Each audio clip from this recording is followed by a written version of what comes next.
요한복음 16장 1에서 11절 말씀입니다. 16장. 내가 이것을 너희에게 이름은 너희로 실족하지 않게 하려 함이니 사람들이 너희를 출교할 뿐 아니라 때가 이르면 물은 너희를 죽이는 자가 생각하기를 이것이 하나님을 섬기는 일이라 하리라. 그들이 이런 일을 할 것은 아버지와 나를 알지 못하니라.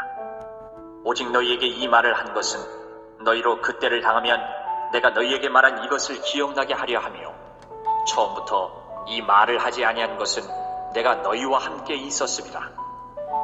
지금 내가 나를 보내신 이에게로 가는데 너희 중에서 나더러 어디로 가는지 묻는 자가 없고 도리어 내가 이 말을 함으로 너희 마음에 근심이 가득하였도다. 그러나 내가 너희에게 실상을 말하노니 내가 떠나가는 것이 너희에게 유익이라.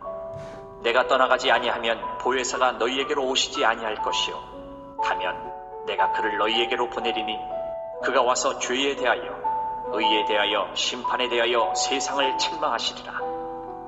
죄에 대하여라 함은 그들이 나를 믿지 아니하며 의에 대하여라 함은 내가 아버지께로 가니 너희가 다시 나를 보지 못하며 심판에 대하여라 함은 이 세상 임금이 심판을 받았음이라. 사랑하는 형제 여러분, 7월 6일 화요일 새벽 묵상에 오신 것을 환영합니다. 공생의 마지막 목요일 밤 예수님의 교훈이 계속되고 있습니다. 15장에서는 예수님 안에 거하여 말씀이 내면에 거하게 하라시고 그러는 예수 제자들은 성령으로 전도하며 박해도 받을 것을 말씀하셨죠. 세상으로부터의 박해가 필연적인 이유는 세상으로부터 사람들을 불러내어 예수님께로 이끄는 전도를 하기 때문인데요. 예수 제자 박해는 세상이 예수님을 미워했기 때문이고 그 미움은 아버지 하나님과 예수님을 모르기 때문에 미워하는 것입니다. 1절 내가 이것을 너희에게 이름은 15장의 교훈을 말하는 이유는 무엇인가 하면 너희로 실족하지 않게 하려 함이니 죄를 짓거나 주님을 부인하거나 하지 않게 신앙을 잃지 않게 하려고 15장의 교훈을 주셨습니다.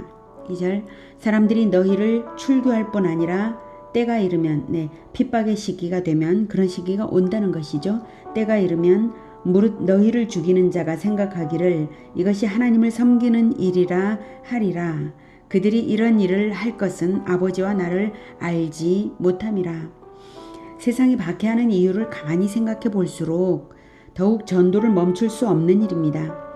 바로 그 박해자들에게도 아버지와 예수 그리스도를 알게 해야 하기 때문이죠. 몰라서 박해하는 거니까요. 박해가 강할수록 사랑의 전도를 멈추지 말아야 박해를 넘어설 수 있는 것입니다. 마태복음 10장에서도 예수님은 박해를 피해 동네를 옮길지언정 전도를 멈추지 말라고 하셨습니다. 마태복음 10장 22에서 23절 또 너희가 내 이름으로 말미암아 모든 사람에게 미움을 받을 것이나 끝까지 견디는 자는 구원을 얻으리라. 미움을 받는 이유는 전도를 하기 때문이죠. 그래서 끝까지 전도를 멈추지 말고 견디라는 것입니다. 23절 이 동네에서 너희를 박해하거든 저 동네로 피하라. 내가 진실로 너희에게 이르노니 이스라엘의 모든 동네를 다 다니지 못하여서 인자가 오리라. 그러니까 이스라엘의 모든 동네를 다 다니면서 전도하라는 뜻이죠.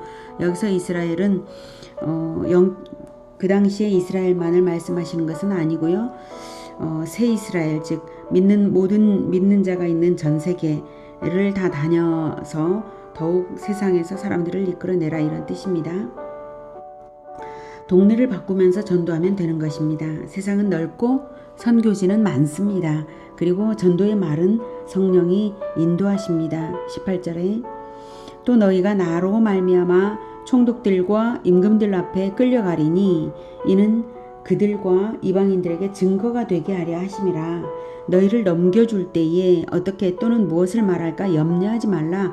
그때 너희에게 할 말을 주시리니 말하는 이는 너희가 아니라 너희 속에서 말씀하시는 이 곧 너희 아버지의 성령이시니라.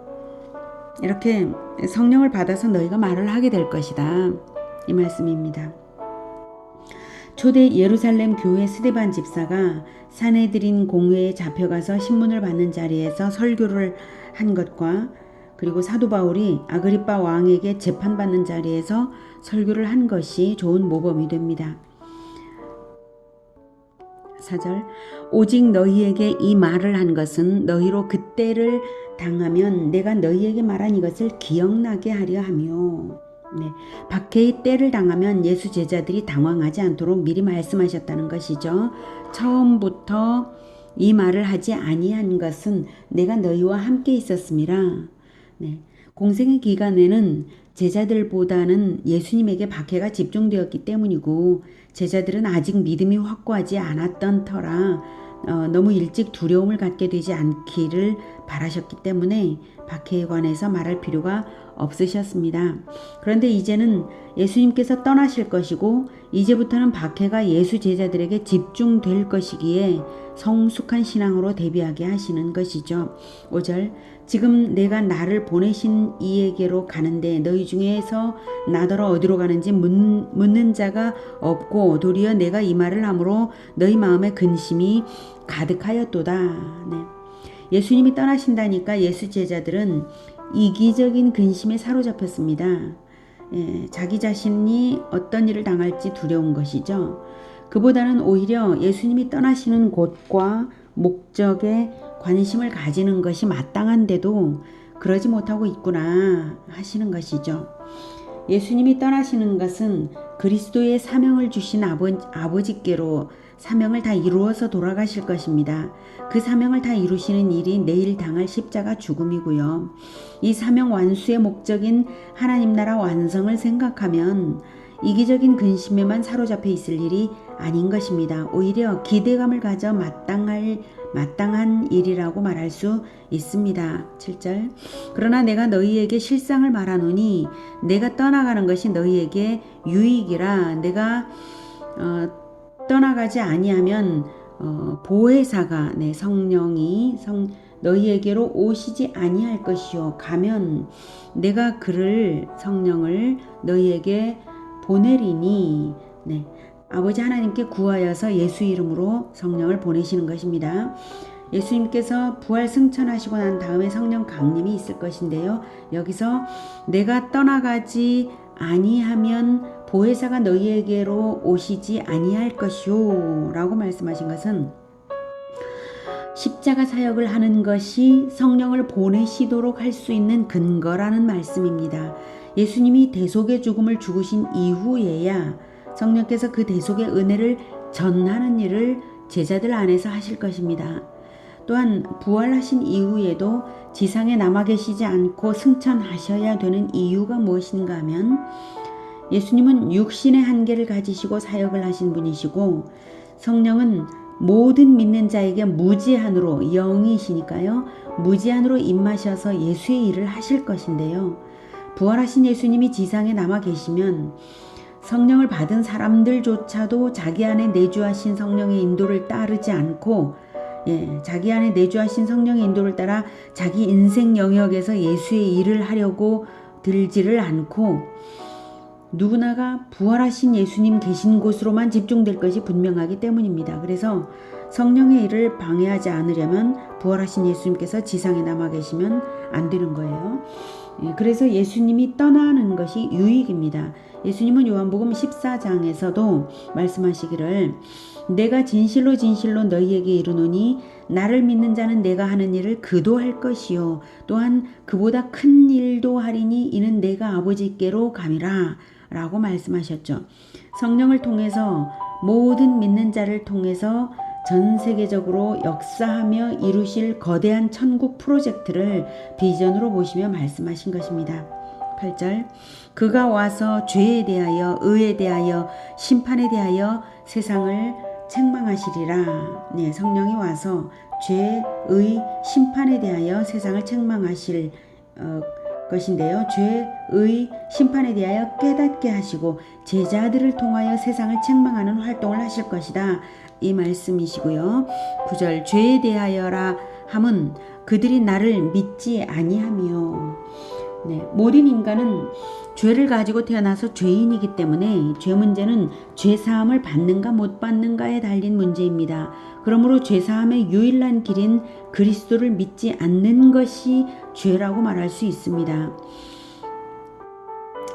의에 대하여라 함은 내가 아버지께로 가니 너희가 다시 나를 보지 못함이요. 네. 의롭다는 것은 죄인에게는 원래 없습니다. 그래서 죄인은 의를 이루시는 대속주 그리스도를 믿음으로써 칭의, 즉 의롭다고 인정을 받는 것입니다. 의인이 아닌데 의롭다고 여겨주심을 받는 것입니다. 그러니 의를 이루시는 그 일이 중요하죠. 그 일은 바로 예수님께서 아버지께로 가시는 일, 즉 십자가를 지고 대속의 죽음을 당하실 일로서 의를 완성하시는 것입니다. 그것이 의가 되는 이유는 언약을 성취하는 일이기 때문입니다.